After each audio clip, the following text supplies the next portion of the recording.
예레미야 22장 10절에서 12절까지 말씀 묵상하겠습니다.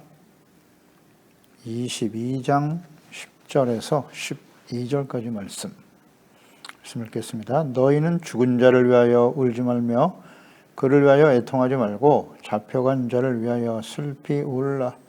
그는 다시 돌아와 그 고국을 보지 못할 것임이라.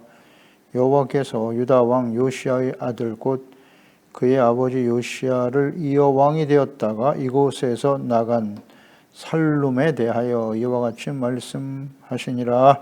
그가 이곳으로 다시 돌아오지 못하고 잡혀간 그곳에서 그가 거기서 죽으리니 이 땅을 다시 보지 못하리라. 아멘.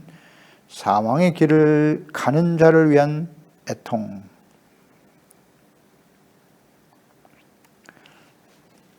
바벨론의 침공으로 칼과 기근, 전염병으로 파멸의 길을 가게 될 유다와 예루살렘, 또 왕과 백성들에게 구원과 승리의 길을 제시하셨습니다.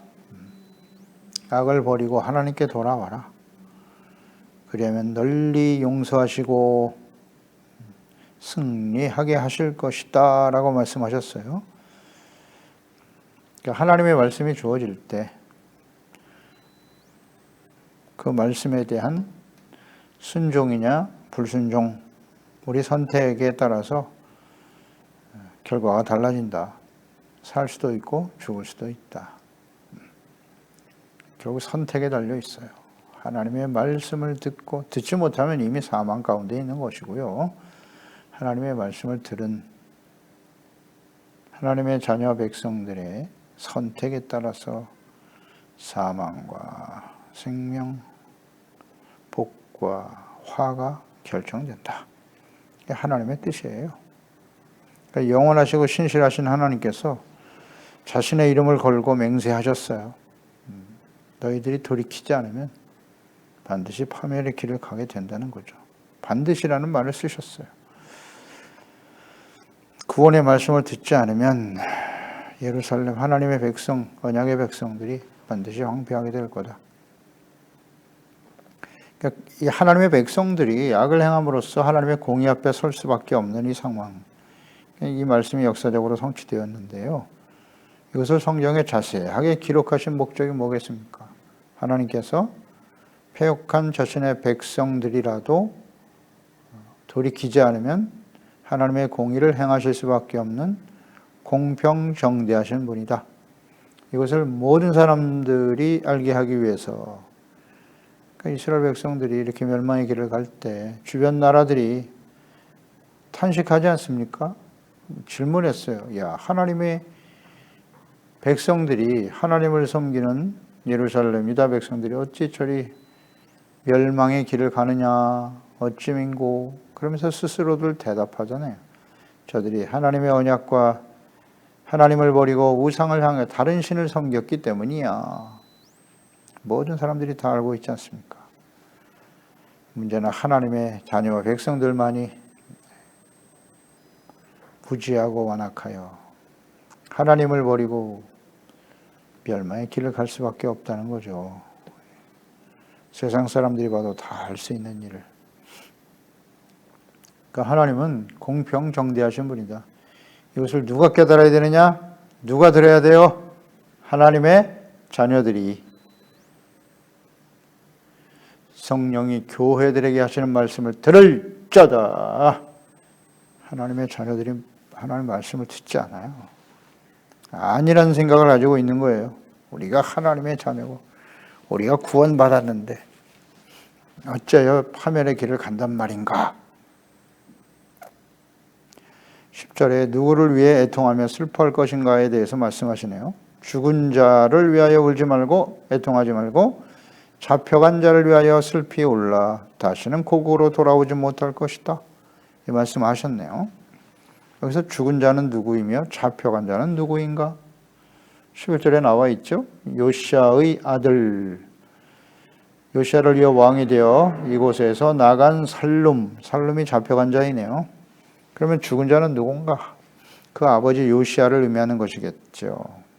요시야가 죽고 살룸, 여호아하스죠. 여호아하스 왕이 애굽 바로 왕에게 끌려갑니다.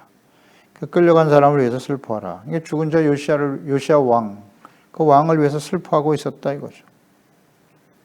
그러니까 유다의 최고 성군이죠, 요시야는. 왕하 22장 1절로 2절에 요시야가 왕위에 오를 때 나이가 8세, 8살이었어요. 예루살렘에서 31년간 다스렸다. 그의 어머니의 이름은 여디다요, 보스갓 아다의 딸이더라. 요시야가 여호와 보시기에 정직히 행하여 그의 조상 다윗의 모든 길로 행하고 좌우로 치우치지 아니하였다. 그러니까 요시야에 대한 평가는 좌우로 치우치지 않았다는 것이 하나 더 추가됐어요. 여호와 보시기에 정직히 행했다. 조상 다윗의 모든 길로 행하고 그랬거든요. 그러니까 좌우로 치우치지 않았다라고 하는 기록은 유일하게 요시야 왕에게만 주어졌어요. 8살의 왕이 된 요시야가 다윗과 같이 정직히 행하여 좌우로 치우치지 않았다. 그러니까 유다의 왕들 중에는 북이스라엘은 한 명도 없고, 이 유다 왕들 중에 다윗과 같이 정직히 행하였더라 하는 왕들이 있었어요.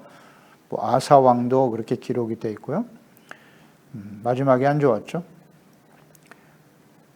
대체적으로 성군이라고 불리우는 여호사밧, 히스기야, 요시야까지 포함해서 3대 성군이 모두 다 다윗과 같이 정직히 행하였다라는 평가를 받았는데요. 그 중에서 요시야만이 좌우로 치우치지 않았다. 이것이 이제 추가됐어요. 그러니까 최고의 성군이라고 보면 돼요. 근데 8살의 왕이 된 요시야가 이렇게 하나님을 경외하고 좌우로 치우치지 않는 온전한 하나님의 왕이 될 수 있었던 그 이유는 무엇일까요? 8살의 왕이 되었는데요. 당연히 어머니의 영향으로 봐야지요. 열왕기서, 역대상하에도 그렇죠. 그 왕들이 세워질 때 반드시 그 어머니의 이름이 기록되어 있어요. 어머니의 이름이. 그만큼 어머니의 역할이 굉장히 중요했다라는 것을 알 수 있죠. 어머니의 역할. 그러니까 요시야 왕이 성실하고 하나님을 바르게 경외했을 뿐만 아니라 그 요시야의 아내 여디다. 그러니까 요시야의 어머니죠. 그러니까 요시야의 어머니 여디다가 신실한 사람이었다. 참 쉽지 않죠. 쉽지 않아요.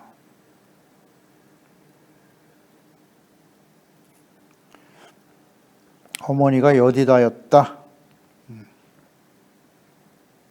그 아버지가 아몬이었으니까 아몬의 아내였다는 건데, 그 쉽지 않은 상황에서도 믿음을 잘 지킬 수 있었다라고 보여져요. 그러니까 여디다라고 하는 요시야 왕의 어머니 여디다에 대해서는 오늘 본문 왕하 22장에만 기록이 되어 있거든요. 여디다라는 이름은 다른 곳에서는, 다른 성경에서는 찾을 수가 없어요. 그러니까 그 아버지 아몬, 요시야 왕 아몬은 그의 아버지였던 므낫세죠. 바로 유다의 최고의 패역한 왕. 그 아버지의 영향을 그대로 받아들였어요. 왕하 21장 19절 23절에 아몬이 왕이 될 때 나이가 22세라. 22살에 왕이 됐네요. 2년간을 다스렸다. 아몬이 2년 동안 다스렸네요. 그의 어머니의 이름은 무술레мет이었고, 어머니 이름이 항상 언급되어 있죠. 요빠 하루스의 딸이다. 아몬이 그의 아버지 므낫세의 행함같이 여호와 보시기 악을 행하되 그의 아버지가 행한 모든 길로 행하여 그의 아버지가 섬기던 우상을 섬겨 그것들에게 경배하고 그의 조상들이 하나님 여호와를 버리고 그 길로 행하지 아니하더니 그의 신복들이 그에게 반역하여 왕을 궁중에서 죽였다. 신하들에 의해서 죽임을 당했어요. 아몬. 그래서 8살의 왕이 된 요시야.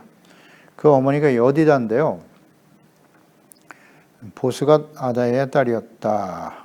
그럼 8살 어린 왕에게 가장 큰 영향을 끼칠 수 있는 사람은 어머니입니다. 어머니. 요시야의 엄마 여디다. 여디다라는 말은 사랑받는 자라는 뜻인데요. 그러니까 여디다는 여성형 명사이고요. 남성형 명사는 여디디아입니다.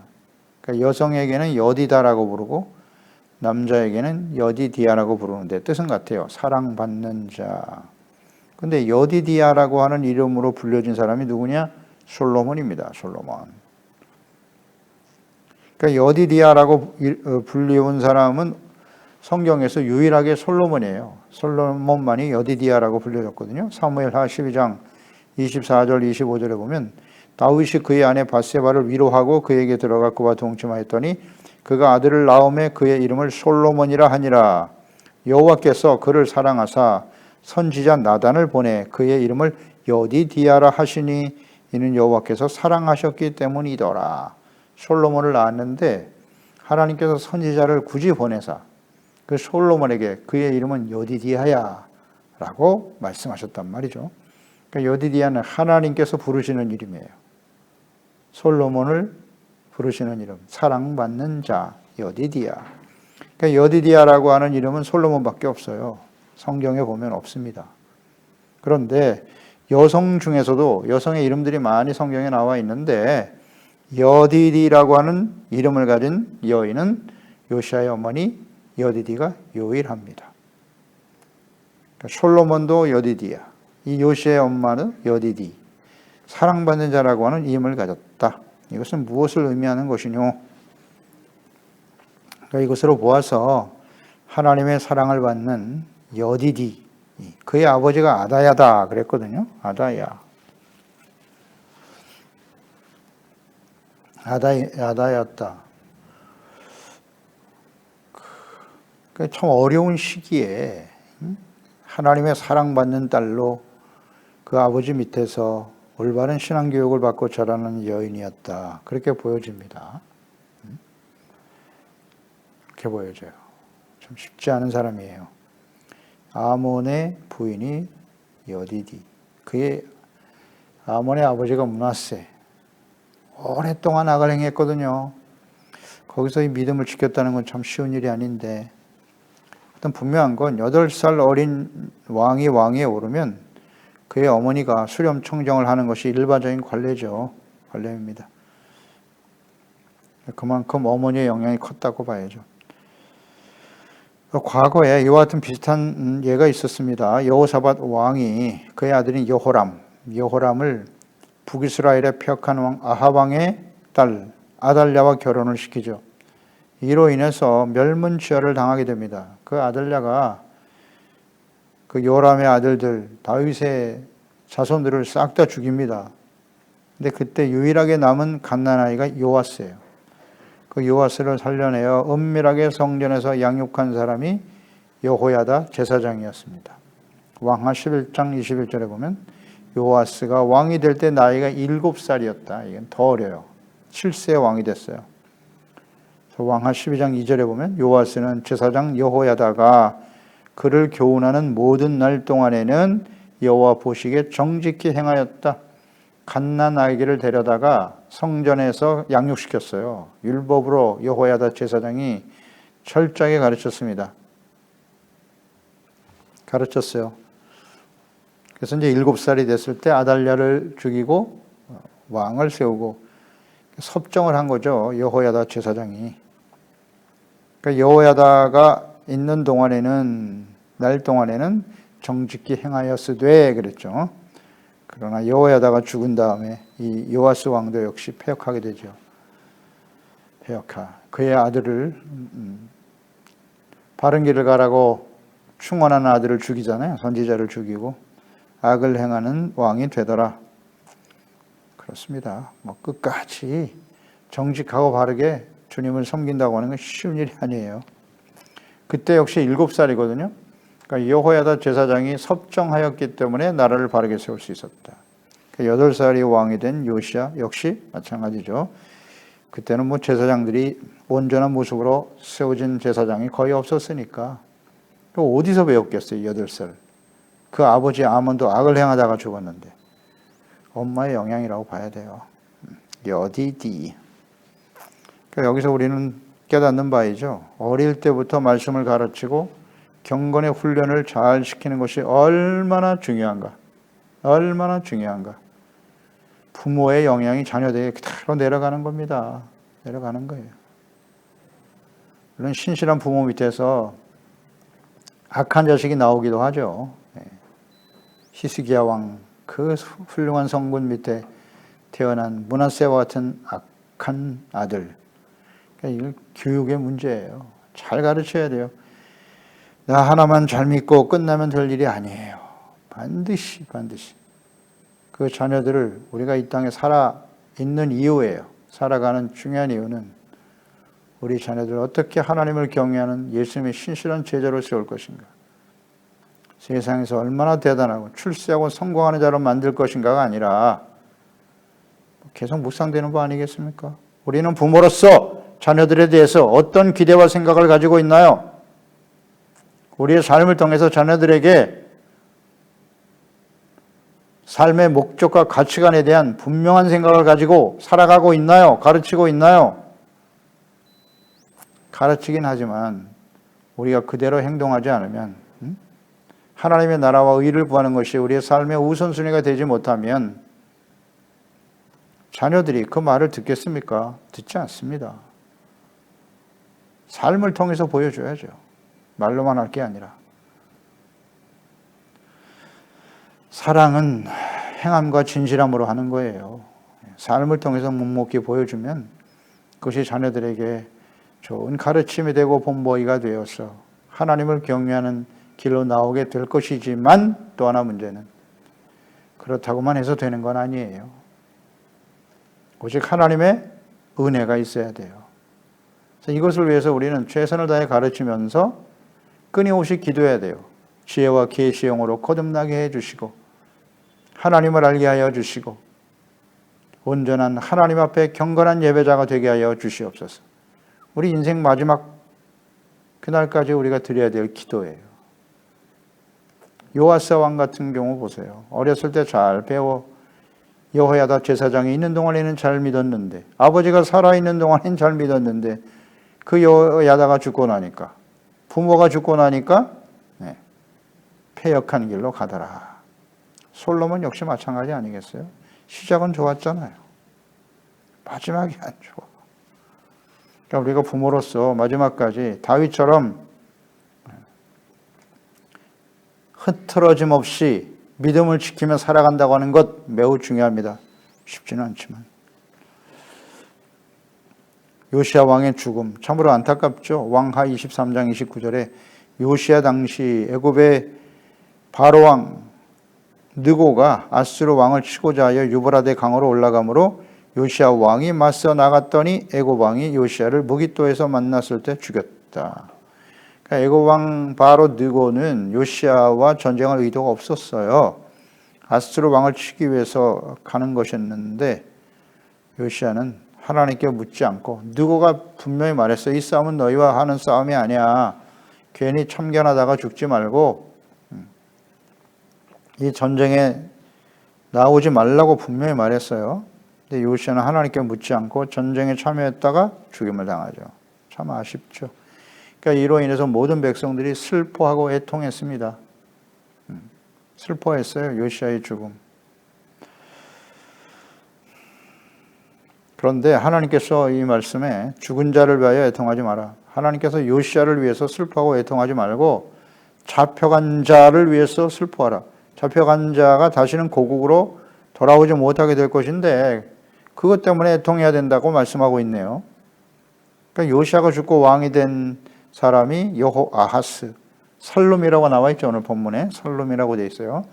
역대상 3장 15절에 보면 요시야의 아들들은 요하난, 여호야김, 시드기야, 살룸으로 분명히 기록되어 있죠.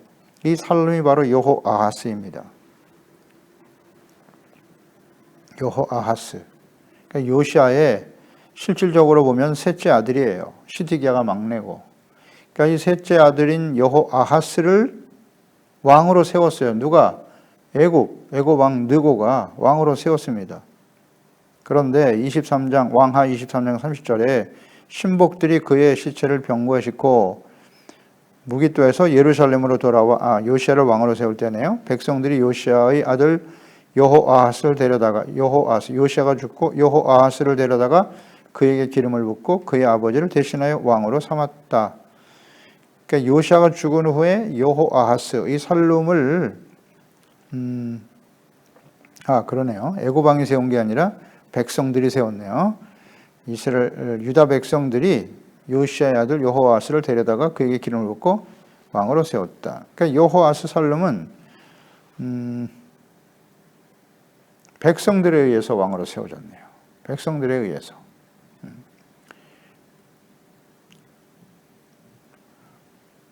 사실 제사장들이 기름 부어 왕을 세워야 되는데 말이죠. 백성들이 그 네 아들 중에서 살룸을 세워서 왕이 되게 했어요. 그런데 이 여호아스가 악을 행하네. 악을 행하네. 그래서 이 살룸 여호아스는 애굽 왕 느고에게 잡혀갑니다. 잡혀가요. 다시는 돌아오지 못할 것이다. 11절 12절이죠. 여호와께서 유다 왕 요시아의 아들 곧 그의 아버지 요시아를 이어 왕이 되었다가 이곳에 나간 살룸에 대하여 말씀하신다. 그곳으로 다시는 돌아오지 못한다. 예루살렘으로 돌아오지 못할 것이고 잡혀간 그곳에서 그가 거기서 죽으리니 이 땅을 다시 보지 못하리라.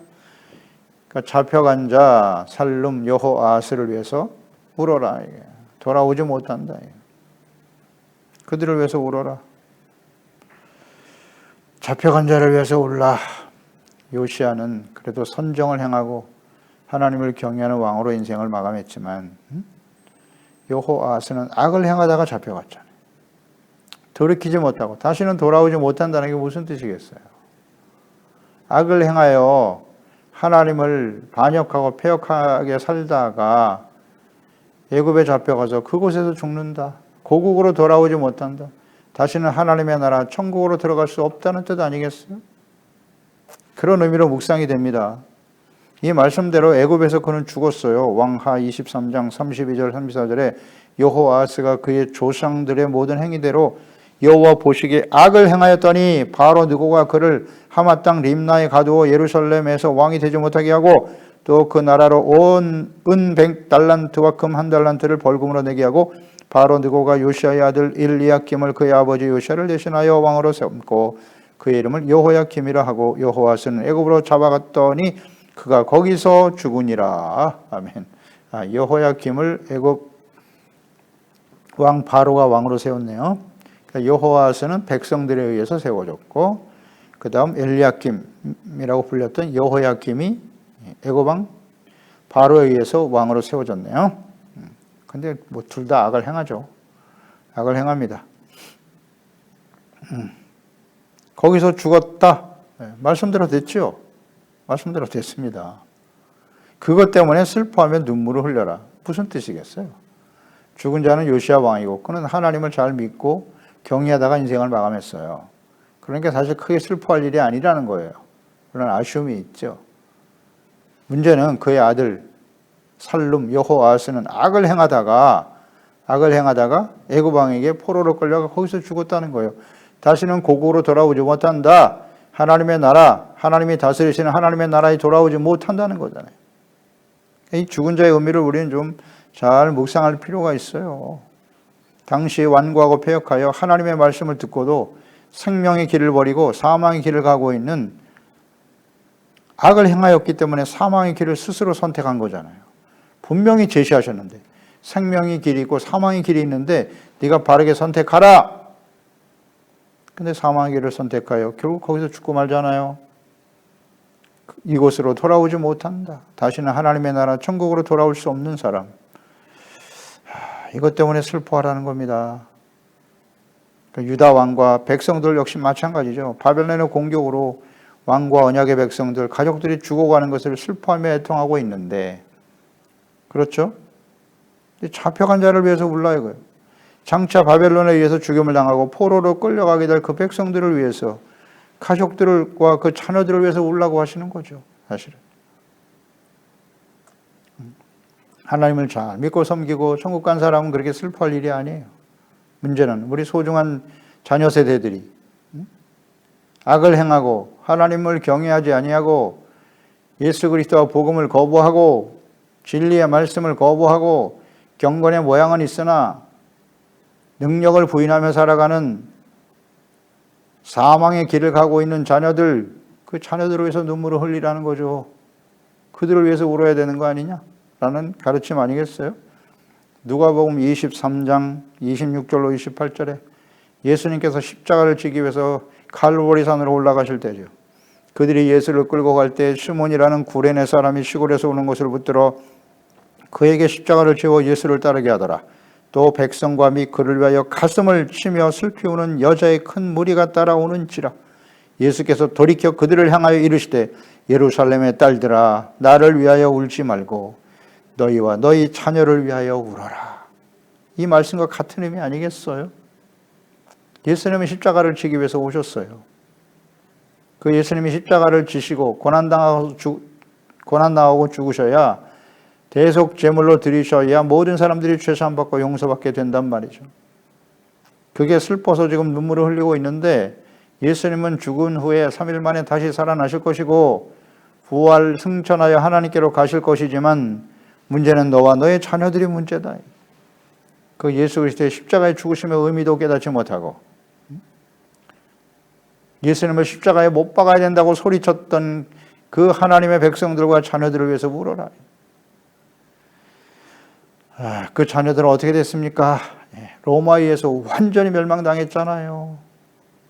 여기 눈물을 흘리고 있었던 여인들, 유대 여인들의 자녀, 그 자녀 세대들이 로마에 의해서 완전히 나라가 없이 2000년 동안 방황하며 죽어가잖아요. 이 예수님께서 그들을 위해서 눈물을 흘리라고 말씀하시는데 오늘 우리는 누구를 위해서 눈물을 흘려야 할까요?